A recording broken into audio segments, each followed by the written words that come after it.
Hello friends, నేను మీ Shweta. Welcome to Shweta sort of recipe.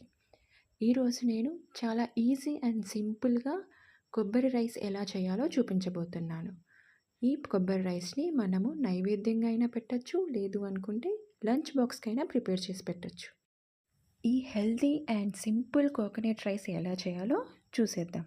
ఇప్పుడు ఒక కడాయిలో 2 లేదా 3 స్పూన్ల ఆయిల్ వేసుకొని అందులో 1 స్పూన్ శనగపప్పు, 1 స్పూన్ మినప్పప్పు, 1 స్పూన్ జీలకర్ర, 4 లేదా 5 పచ్చిమిర్చిని ఇలా చీల్చి వేసుకోవాలి.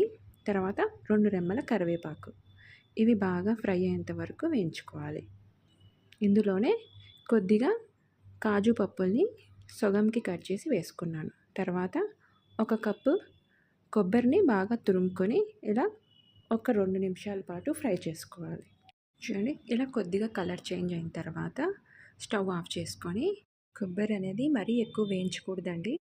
ముందుగానే ఉడికించి పెట్టుకున్న రైస్ని చల్లారి పెట్టుకొని ఇందులో వేసుకొని ఒకసారి కలుపుకోవాలి. నేను ఇక్కడ హాఫ్ కోకోనట్ తీసుకొని తురుముకొని పెట్టుకున్నాను. మీరు కావాలి అంటే కొద్దిగా ఎక్కువైనా వేసుకోవాలి.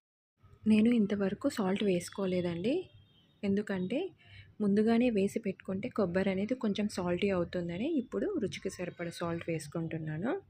తర్వాత లాస్ట్లో కొద్దిగా కొత్తిమీర చల్లుకొని ఒకసారి కలుపుకోవాలి. అంతే అండి, చాలా త్వరగా అయిపోయే టేస్టీగా ఉండే కొబ్బరి అన్నం రెడీ అయిపోయింది.